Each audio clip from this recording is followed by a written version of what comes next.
Welcome to RTV Global Network. So glad to be here. I'm Liam, and alongside me is Chloe. And I want you to imagine something for a second. Imagine $1 billion. With a B. Right, with a B. $1 billion just vanishing across international borders. It's staggering. And not just vanishing, but authorized by the very executives hired to protect it. Today is August 18th, 2026, and you're tuned into RTV Global Network. We are on a very specific mission today. A huge mission, really. Yeah, exactly. We have an immense stack of breaking local and international news. And the goal of this deep dive is to rapidly synthesize all of it for you. We need to cut through the noise of what is, frankly, a very heavy news day. It's extremely heavy. I mean, the systems are they're fracturing everywhere you look. Exactly. We're finding the threads that connect shifting climate patterns, multi-million-dollar crimes, and shifting global powers. Because the through line today really is structural stress. That's the perfect term for it. Structural stress.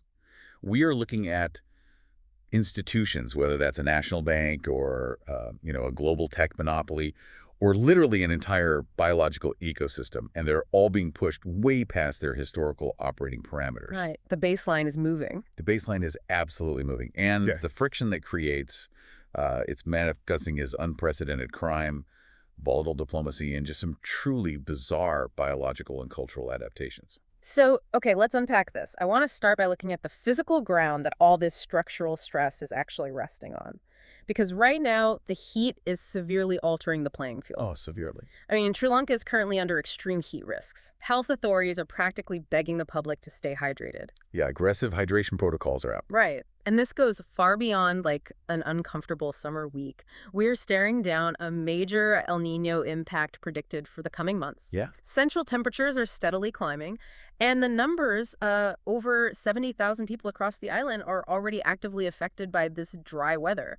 Which is an incredible number for early stages. Right. And it seems like we are walking into this cascading agricultural and infrastructural crisis, but, and tell me if I'm wrong here, the macro level response just feels strangely muted. Well, yeah.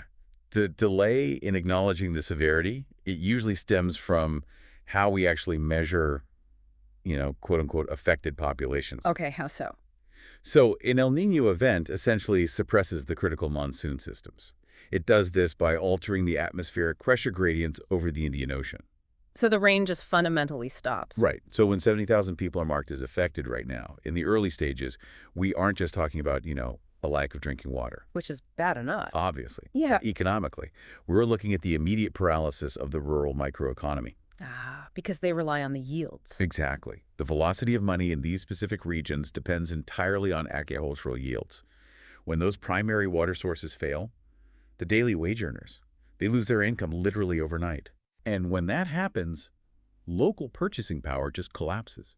So you see this immediate localized recession long before it ever registers on the national GDP. It's like a silent depression hitting the rural areas first. Precise. And that physical scarcity, it's also violently colliding with our actual infrastructure. I mean, we all saw the footage, right? Like elephant. The wild elephant. Just casually wandering directly through the lobby of that luxury hotel in Kandalama. Yeah, it's wild footage. And the immediate reaction online is always to treat these moments as like a bizarre novelty. Right, a viral clip. Yeah, a viral clip of nature encroaching on civilization.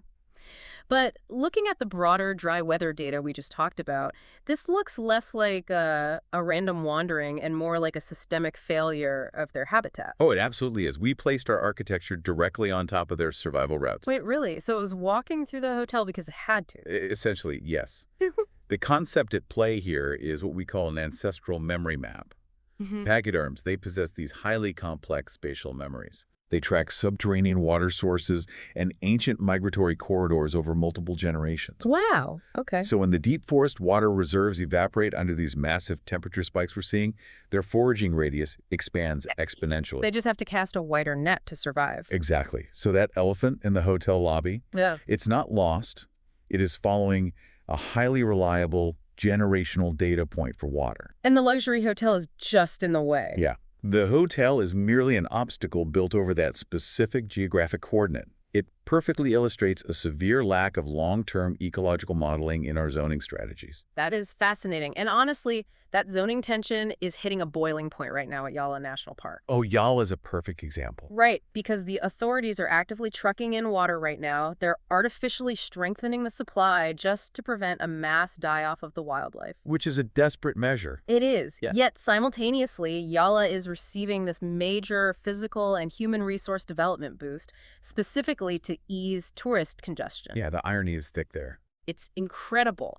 They are building out capacity to handle a higher volume of safari jeeps in an ecosystem that is currently on artificial life support. It forces a really uncomfortable calculation regarding carrying capacity. How do you mean? Well, a national park functions simultaneously as a conservation sanctuary and a primary economic engine. Right, it has to make money. Exactly. The revenue generated by the sheer volume of tourists is necessary to fund the conservation efforts. Literally paying for the water trucks. Yes. But the ecological carrying capacity, which is the mathematical limit of biological stress and environment, can absorb before irreversible collapse that's being completely ignored. In favor of economic capacity. Precisely. Expanding infrastructure to accommodate more vehicles, it only exacerbates the soil compaction, it alters animal behavior, and it increases resource consumption in a zone that is already suffering from a severe deficit. It's like we're trying to build a luxury penthouse while the foundation of the house is literally drying up. That's a great way to put it. And that tension between physical scarcity on the ground and this relentless push for economic expansion, it brings us directly into the macroeconomic data, which honestly is painting a dizzyingly optimistic picture. On paper. Right, on paper. Sri Lanka has brought in over 1.3 million international tourists so far in 2026. A massive number. Huge. And this is despite some leadership shakeups. The Tourism Development Authority chairman, Butika Herwasam, just resigned for personal reasons. Right, and Surjit Wawita was appointed. Exactly. But even with that transition, the sector is just churning out foreign currency. The central bank governor, Dr. Nandalal Weerasinghe, is out there making very public declarations that, quote, now is the time to invest. Yeah, the messaging is very aggressive. And they have data to back it up. The country has actively climbed the global investor relations and debt transparency rankings. Well, the climb in debt transparency is a highly specific mechanical achievement. Unpack that for me. What does that actually mean? So, following a period of sovereign default and structural restructuring, international institutional investors essentially black box a nation's ledger. They just don't trust the numbers. Exactly. They assume the data is toxic. So, by improving transparency rankings, the central bank is successfully proving the mathematical integrity of its current reserves. Okay. It's proving its projected cash flows and its debt servicing capabilities to entities like the IMF and private bondholders. Ah, so it's about building institutional trust. Yes, it reduces the perceived risk premium, which is the absolute prerequisite for attracting foreign direct investment. So, to be fair, the macro indicators are genuinely stabilizing. But the stabilization of the ledger is creating this massive volatile disconnect with the reality on the ground. Huge disconnect. Because you have Government Minister Vijitha Herath recently declaring a political goal to make vehicle ownership accessible to every citizen. Which is an aggressive, aspirational promise. Very aspirational. Yet in the exact same breath, you have leading economists attacking the central bank over a severe 2-year inflation miss. They are demanding that the government, quote, stop worshiping growth and start measuring poverty. It's a fundamental clash of priorities. I just struggle to see how a government can prioritize the importation of consumer vehicles, which, by the way, drains foreign reserves, while economists are begging them to focus on basic poverty metrics. Well, the contradiction is rooted in the political utility of macroeconomic data. Okay, explain that. When a country stabilizes from hyperinflationary peaks, the government naturally points to the stabilized inflation rate as a massive victory. Right, they say, look, it's only 3% now. Right, exactly. But inflation is compounding. If the prices of essential goods like rice, lentils, fuel, if they doubled 2 years ago, Right. and now they were only increasing by a quote-unquote stable 3%, the absolute cost of living remains completely catastrophic for anyone whose wages haven't aggressively scaled. And most wages haven't. Exactly. Economists are pointing out that pursuing top-line growth, or floating populist rewards like accessible vehicles, it relies on a trickle-down assumption that is actively failing. The wealth isn't trickling down. No. Yeah. The GDP growth is clustering heavily at the top, masking a severe widening of the poverty gap at the base. And the public is acutely aware of that gap. I mean, the metrics prove it. There was a recent report that quantified public participation in the national budget process. Oh, this is a brutal metric. Brutal. The score was a 9 out of 100. Yeah. A 9. The public is essentially barred from the fiscal decision-making architecture. They have zero say. The budget dictates the moral and practical priorities of the nation, and 91% of that process is completely insulated from the people actually enduring the economic recovery. A score of 9 out of 100 quantifies structural disenfranchisement. It's that simple. Yeah. When the budget is drafted purely by technocrats and political elites, the resulting policies will naturally prioritize the metrics those groups value. Like the debt servicing optics. Right. Debt servicing optics, urban infrastructure. Yeah. And they prioritize those over the immediate survival requirements of the rural and working class populations. And that severe disenfranchisement, sitting right next to this massive influx of foreign capital and a booming tourism sector, it doesn't just create political friction. No. It creates a massive vacuum of accountability, which is the perfect breeding ground for massive systemic opportunism. Which brings us to the clampdown. Exactly. This is the architecture for the astonishing scale of financial crimes dominating today's headlines. We have to look at this billion-dollar syndicate bust. It's almost hard to wrap your head around the number. $1 billion US. 4 executive officers, including managers at private banks, have been remanded until August 20th. Yeah. The allegation is a scheme involving illegal telegraphic transfers overseas, totaling nearly $1 billion US. Yeah. You don't move $1 billion through the international banking system by accident. No, absolutely not. And you certainly don't move it simply by altering a few account numbers on a spreadsheet. So how do you do it? An operation of this magnitude relies entirely on trade-based money laundering, or TBML. Okay, TBML, let's get into that. Right. And you combine that with executive override capabilities. To move $1 billion out of a country that is actively guarding its foreign reserves, syndicates utilize the complex machinery of global trade. So they hide it in plain sight. Exactly. They create layers and layers of shell companies. Then they falsify commercial invoices, claiming the importation of, say, highly specialized industrial equipment valued at hundreds of millions of dollars. But I would assume modern banking algorithms, the anti-money laundering or AML software, would flag an anomaly of that size instantly. They absolutely would, Oh. which is precisely why the executive managers are the absolute linchpin of the crime. Because they have the power to override the software. Yes. Algorithms only analyze the data fed into the system.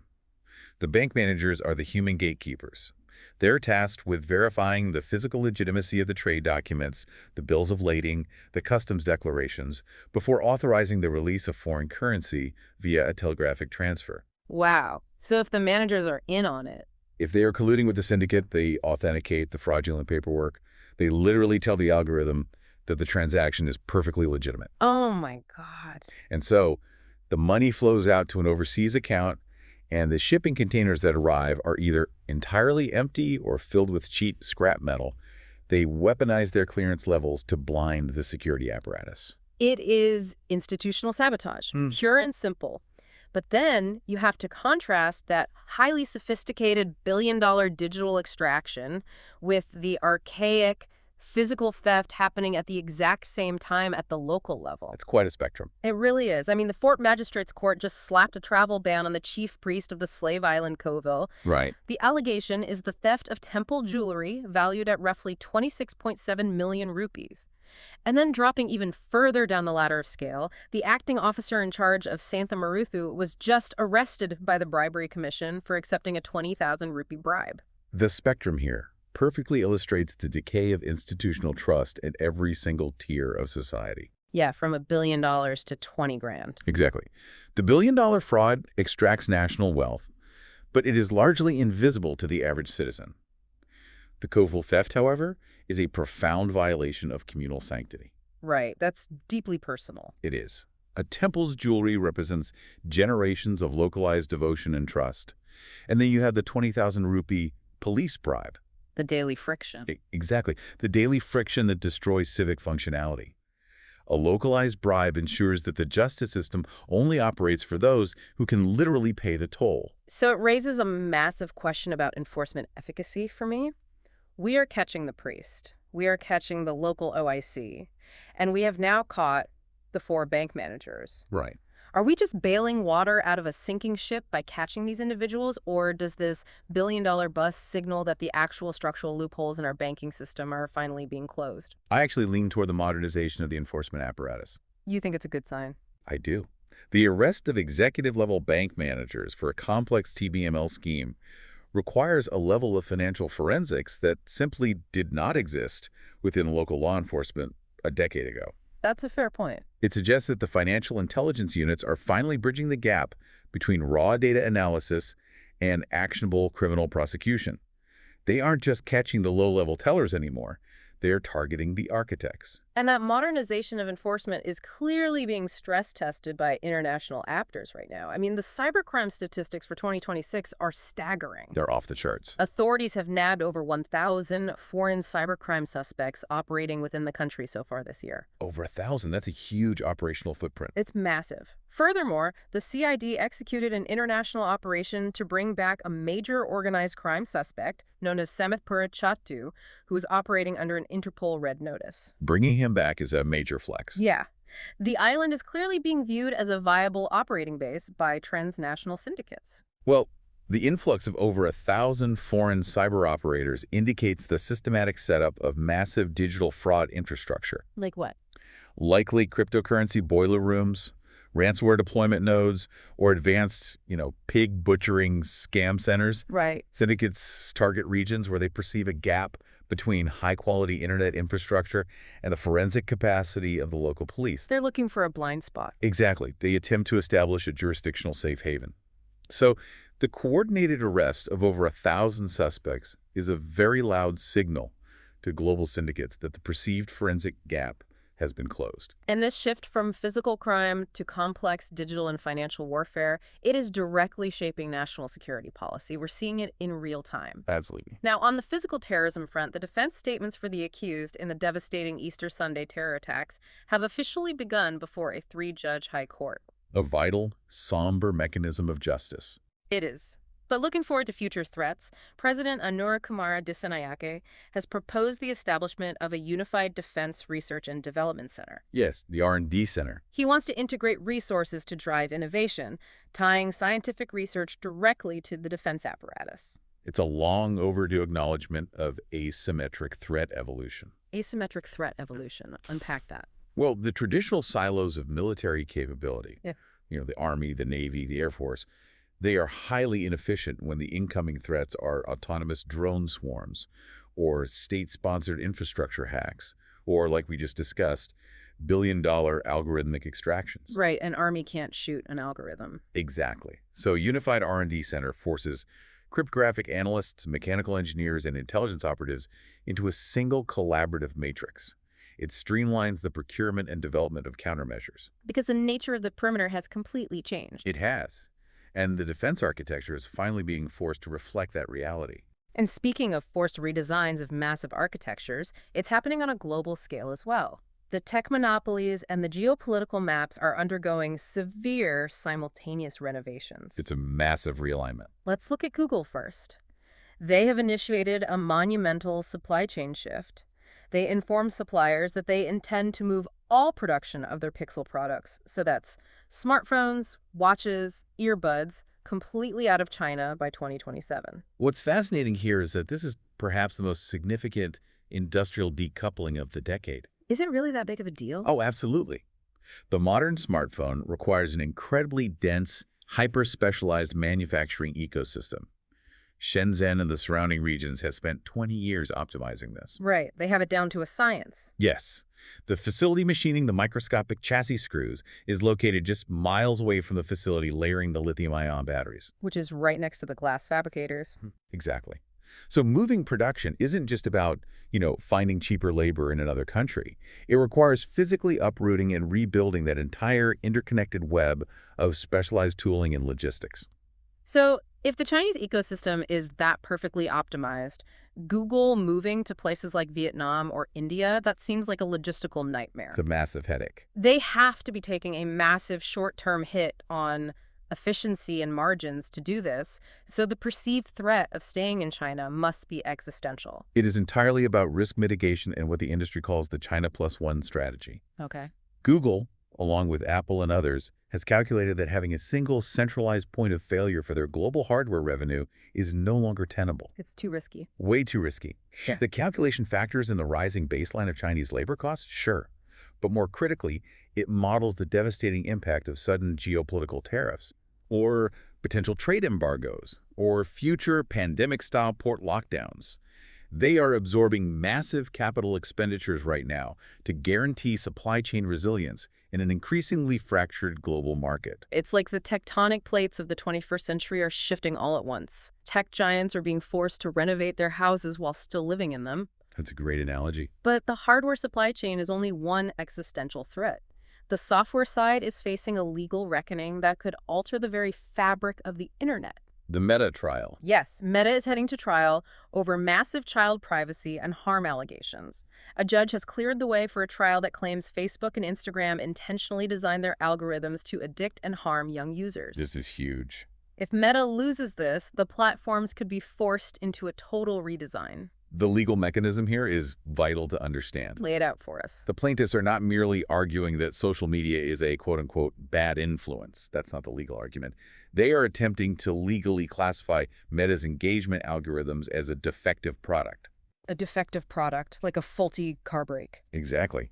The algorithms utilize intermittent variable rewards, which is the exact same psychological mechanism that powers slot machines. Oh, wow. Right. They use it to trigger dopamine loops in developing adolescent brains, maximizing time on the platform to drive ad revenue. So if a court agrees with this, If a court establishes the precedent that an engagement algorithm is a legally defective, harmful product, yeah, it destroys the foundational business model of the attention economy. the entire industry would have to pivot. Yes. It could force the mandatory end of infinite scroll or legally mandate chronological feeds for minors. It is a staggering concept that the structural code of the internet could be classified as a literal public health hazard. The paradigm shift. Now, speaking of global structural shifts, we need to examine the current geopolitical maneuvers. And I just want to explicitly state to you, the listener, that we are strictly analyzing the mechanisms of these diplomatic events as they're reported. We are not endorsing any political faction here. We're just relaying the facts from the source material. Exactly. We're just looking at the mechanics. Right. So, in the Middle East, Donald Trump has issued a direct threat to bomb Oman if the nation, quote, gets in the way of his efforts to end the U.S.-Israel-Iran war. Yeah. Concurrently, his envoy, Jared Kushner, is conducting direct meetings with Israeli Prime Minister Benjamin Netanyahu. The threat against Oman is a radical departure from established diplomatic protocol. Because Oman is usually neutral. Right. Yes. Oman has historically functioned as the Switzerland of the Middle East. They maintain strict neutrality. They serve as the essential, quiet back channel for hostile actors, including Washington and Tehran, to communicate when public diplomacy is impossible. So why threaten the mediator? Threatening a historical mediator suggests a deliberate dismantling of multilateral diplomatic architecture in favor of absolute transactional ultimatums. Ah. It is an attempt to force regional actors into binary alignments, entirely removing the neutral space that's traditionally required for de-escalation. And Jared Kushner's involvement suggests a return to the highly localized, economic-driven diplomacy we saw with the Abraham Accords. Yes, very transactional. But while the Middle East is facing these intense ultimatums, the Korean Peninsula is seeing an unprecedented diplomatic overture. A total contrast. Completely. South Korean President Lee Jae-myung has formally proposed talks with North Korea aimed at officially ending the Korean War. The diplomatic mechanics of this proposal are incredibly complex. Because they're technically still at war, right? The 1953 armistice merely paused the violence. The nations remain technically at war. Transitioning from a 70-year armistice to a formalized peace treaty requires navigating a labyrinth of security guarantees. Especially with nuclear weapons on the table. Exactly. North Korea's governing architecture relies on its nuclear deterrent as the absolute guarantee of regime survival. South Korea and its international allies view that exact same deterrent as the primary barrier to peace. So it's a stalemate. It is. President Lee's proposal is an attempt to break the paralysis, but the actual execution requires finding a mechanism to ensure mutual survival that doesn't rely on the constant threat of nuclear annihilation. The sheer scale of these global tensions, from supply chain exoduses to nuclear diplomacy, it creates a massive psychological weight. It's exhausting. It is. Which brings us to our final section. Because when the macro environment is this volatile, society relies heavily on cultural, medical, and athletic anchors to maintain a sense of continuity. We need distractions. We need identity. Exactly. And the historic Candy Esala Perahera begins tonight with the first Kumbal Perahera. A beautiful tradition. It is a sprawling, centuries-old Buddhist festival. It features parading elephants, fire breathers, and traditional dancers. From an anthropological perspective, the Perahera functions as a vital mechanism for societal cohesion. Okay, how so? Well, in times of severe economic or environmental stress, participating in a massive, shared, multi-generational ritual provides a psychological anchor. It gives people a sense of stability? Yes.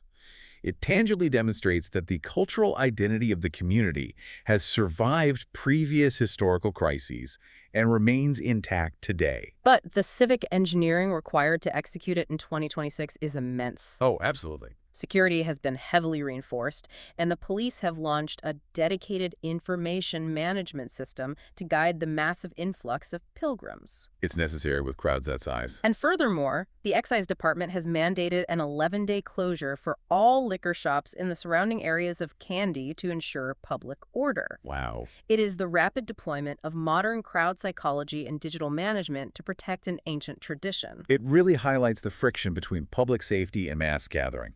The liquor ban is a blunt but highly effective regulatory tool to prevent the escalation of localized disputes in a densely packed, highly emotive environment. Right, keep the temperature down. Exactly. And the digital information system attempts to distribute the physical load of the crowd across the city's infrastructure, preventing deadly bottlenecks. Now, looking at regulatory tools targeting consumption, the Indian government has initiated a fascinating crackdown of their own. The surrogate advertising ban. Yes.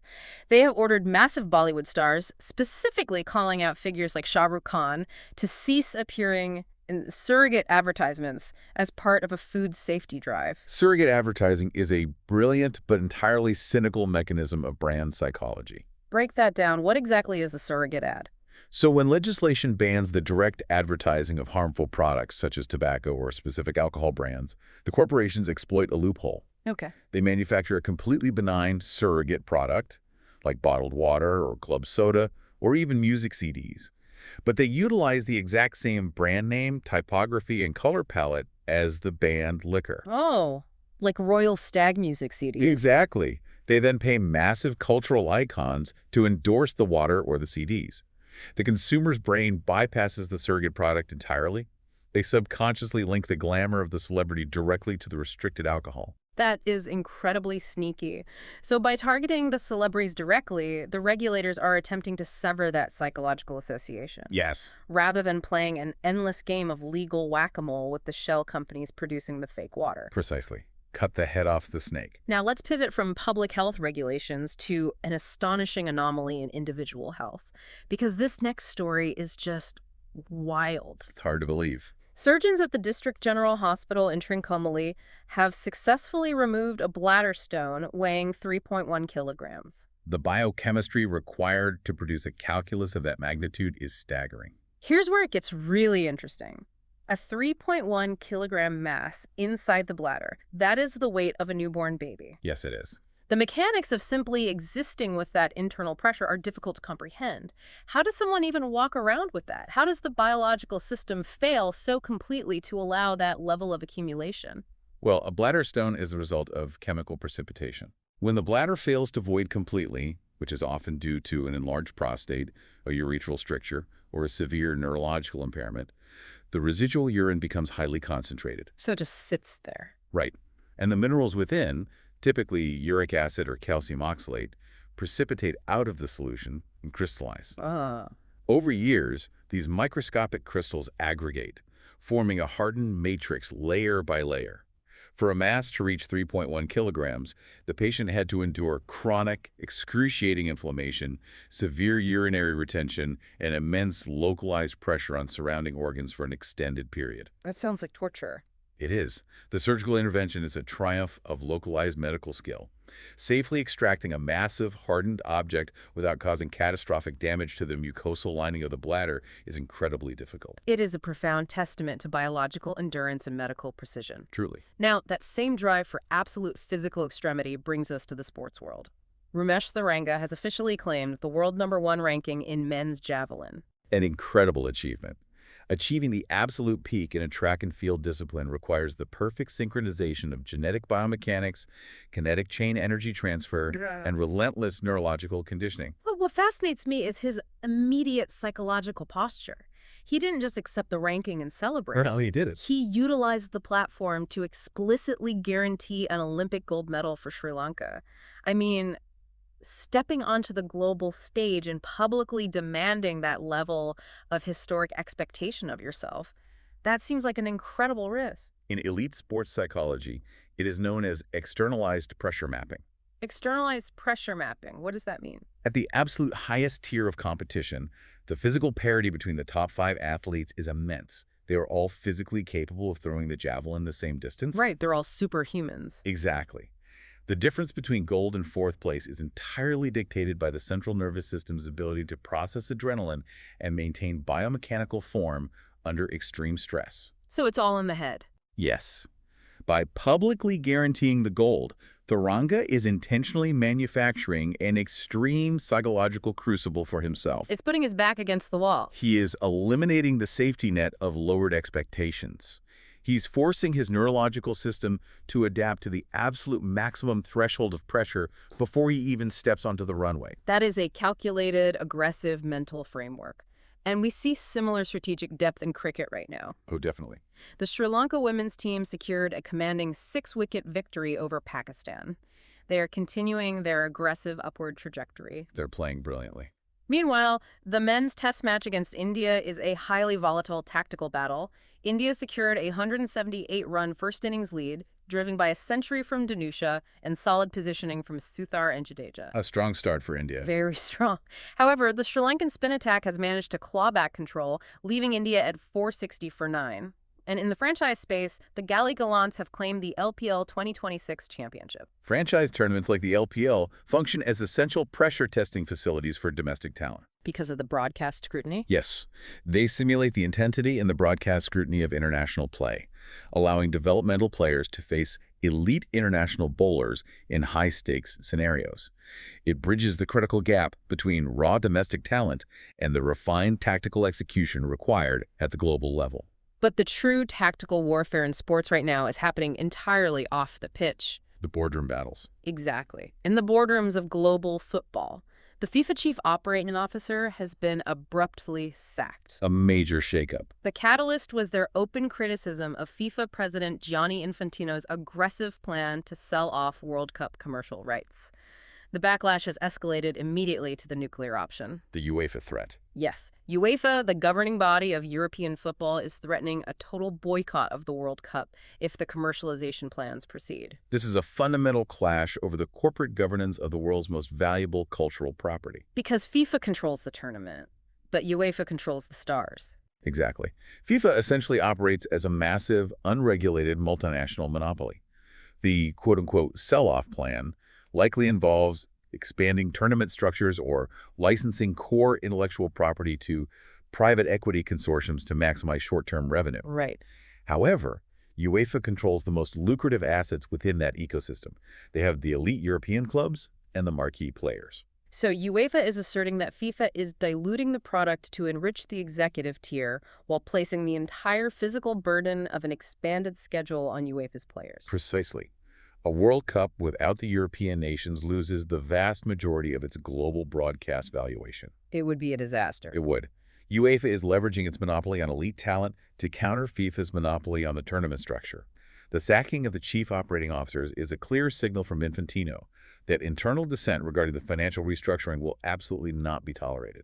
It is high-stakes corporate brinkmanship, utilizing a beloved global sport as the underlying asset. That's exactly what it is. Well, the density of the shifts we've explored today is incredible. We tracked the physical pressure of El Niño disrupting the localized agriculture of 70,000 people. Right. And we watched that tension echo in a macroeconomy that is somehow celebrating a massive tourism boom while the public remains completely locked out of the budget. The disconnect is jarring. We unpacked the mechanics of a billion-dollar trade-based money laundering scheme, contrasting it with local corruption, and saw the state react by arresting 1,000 cybercriminals and pushing for integrated defense R&D. We covered a lot of ground. We really did. We examined the staggering logistics of Google dismantling its Chinese supply chain and the legal precedent threatening to classify Meta's core algorithm as defective products. Yeah. We observed the dismantling of diplomatic back channels in the Middle East and the complex security guarantees required to end the Korean War. And amidst all that, We found grounding in the civic engineering of the candy Esala Perahera, the biological extreme of a 3.1 kilogram medical extraction, the psychological weaponry of elite athletes, and the corporate warfare threatening global football. The value of synthesizing this information is not just about memorizing the headlines. Not at all. When you understand the mechanisms, how trade invoices hide $1 billion, how atmospheric pressure destroys rural economies, how algorithms trigger dopamine, you possess the architecture to anticipate the next shift. And that leads directly to the core question we must consider today. We have mapped out massive systems, environmental, digital, geopolitical, that are fundamentally altering their historical baselines. The old models of prediction are failing. They really are. It forces us to ask, Mm-hmm. in an era defined by permanent structural transition, does adaptability now supersede specialized expertise? When the underlying architecture of your economy, your technology, and your climate is in a constant state of flux, how do you construct a personal and professional framework that thrives on volatility rather than being crushed by it? That is exactly the kind of structural question we want you analyzing as you navigate the week ahead. Thank you for joining RTV Global Network for this deep dive. Stay curious, stay informed, and we will catch you on the next one.